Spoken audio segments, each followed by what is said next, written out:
Henry James es el más británico de los escritores estadounidenses. Nacido en Nueva York en 1843, era hijo de un pensador religioso, hermano de eminente filósofo William James y discípulo de Swedenborg, y no tardó en desarrollar una fuerte inclinación por Europa y sus obras literarias del Viejo Mundo. Siguiendo a su familia, sus primeros años transcurrieron a caballo entre los dos continentes, y de esta forma recibió una formación cosmopolita, estudiando en Ginebra, París y Bonn, y tras su regreso a Estados Unidos, en la Universidad de Harvard, donde solo cursó durante un año. Al término de ese mismo año regresó a Europa. Después de una larga residencia en París, se instaló definitivamente en Londres, que solo abandonaría para realizar esporádicos viajes a América, amén de una larga estancia entre 1904 y 1915, en la que ya se sintió completamente ajeno a su nación. Murió en 1916, en Londres, poco después de haber adoptado la nacionalidad británica. Hoy aquí en Crónica Lunares hablaremos del Retrato de una dama, una de sus tan geniales obras, pero me decanté por esta porque, bueno, ustedes ya lo verán. Esto es Crónica Lunares, yo soy Irving Sun y hoy hablaremos de Henry James y el Retrato de una dama. Comenzamos. Cierra los ojos, cierra los ojos, cierra los ojos, cierra los ojos. Si escuchas que alguien se acerca, no temas. Todo estará bien.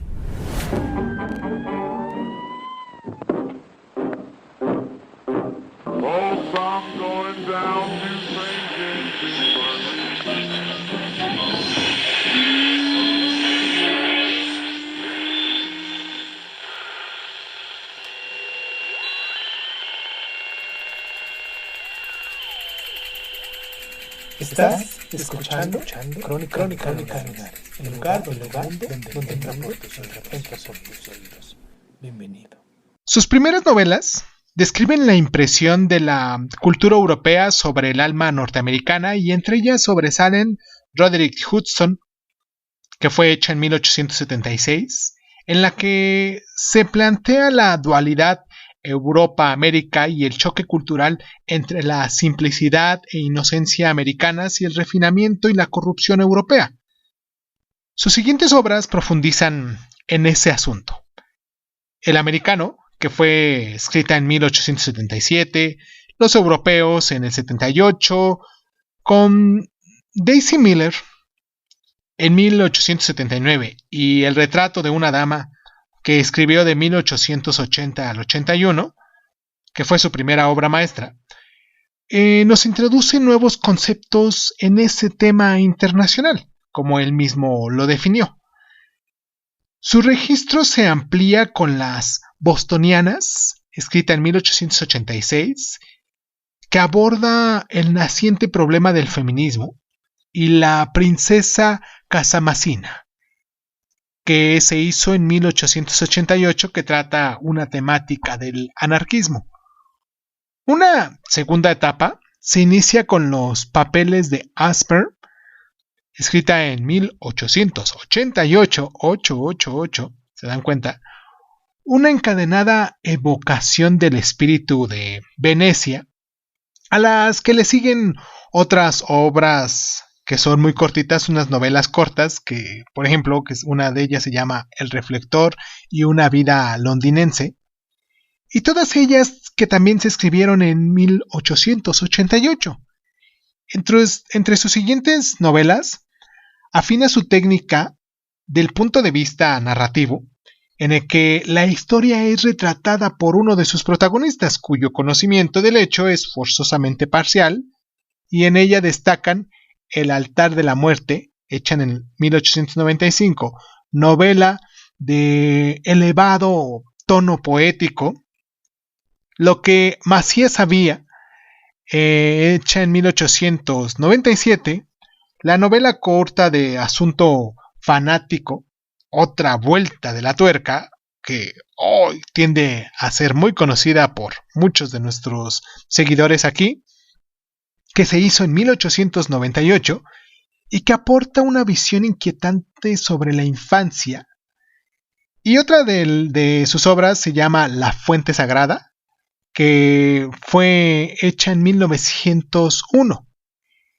En su última época escribe otras grandes novelas como Las alas de la paloma en 1902, Los embajadores en 1903, El lugar de nacimiento también en 1903, y describe con ironía un santuario literario y el esnovismo que lo sobrevuela, y La copa dorada, que fue en 1904. Su producción se completa con un internamiento de obra teatral llamada Guy Zombill, cuyo fracaso le hizo desistir de seguir escribiendo para la escena, y un conjunto de ensayos de crítica, El arte de la novela, una autobiografía y otras novelas inacabadas que se publicaron tras su muerte. Así como les dije bien, fue un autor tan prolífico y su obra representó tantos géneros que es importante meternos en al menos una de sus obras, al menos una de sus destacados trabajos que tuvo. Y pues vamos a hacer nuestra pausa y nosotros nos vamos a meter de lleno con Retrato de una dama. Vamos a nuestra pausa, hablaremos de nuestros argumentos y los personajes en el siguiente bloque. Y pues ya, sin más ni más, vamos a la pausa y regresamos.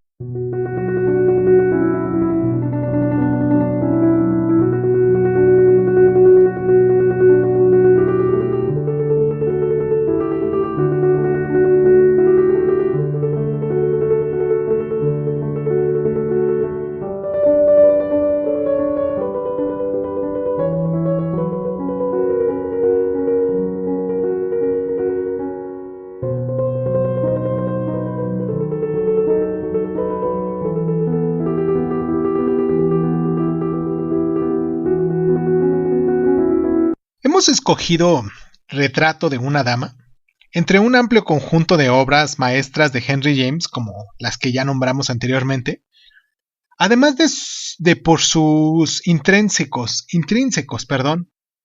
y elevados valores literarios, por una circunstancia especial que permite conocer a fondo la evolución del autor. La novela fue escrita, como dijimos anteriormente, entre 1880 y 81, pero en 1908 James realizó una revisión a fondo de la misma con la vista de su publicación para una edición norteamericana completa de su obra narrativa. Las diferencias entre la obra inicial o la primera publicación y esta que estamos hablando de 1908 son sustanciales, las que median entre el joven escritor de 37 años y un maduro autor de 65. La transformación mayor que produce en la protagonista de la novela, Isabel Archer, uno de los grandes personajes femeninos de la narrativa contemporánea. En la primera versión, si lo reconocemos bien, es un personaje más independiente del autor, con una personalidad más rica y enigmática. En la segunda versión, la segunda edición, por decirlo de algún modo, sus actitudes y puntos de vista se condicionan mucho más al juicio de Henry James. La primera Isabel Archer, representa el principio de confianza en uno mismo que había sido dictado por el filósofo Ralph Waldo Emerson, y se equivoca en su decisión de casarse, pero lo hace con valentía y confianza. En la segunda, su error es el mismo, pero movida por convicciones más profundas. Veamos el argumento. Isabel Archer ha recibido una cuantiosa herencia de sus familiares, los Touchet, lo que genera en ella una suerte de mala conciencia, que la hace tender a la generosidad, como si sintiera la obligación de compartir la riqueza conseguida sin esfuerzo, pero también es un personaje dramático, porque busca a toda costa desarrollar todo su potencial humano sin renunciar a su idealismo y sus convicciones más profundas, De entre los numerosos pretendientes acaba eligiendo como marido al menos adecuado. Los otros son Ralph Teuchet, que no solo es pariente suyo, sino que está enfermo. Lord Warburton es un implacable aristócrata británico, pero ello no agrada a la igualitaria Isabel. Caspar Goodwood la ama con mucha pasión, pero esa circunstancia retrae a Isabel, a la que tal exceso la abruma. Se casa con Gilbert Osmond, un individuo elegante y mundano que tiene una hija natural llamada Pansy, concebida por una antigua amante, la señora Merle. El lector no puede entender esta relación, no solo por los manejos casaderos de la señora Merle, que es manifiestamente movida por el interés económico, sino porque Osmond es un personaje estrecho de miras, egoísta, banal y poco fiable. Entonces, ¿por qué se casa con él?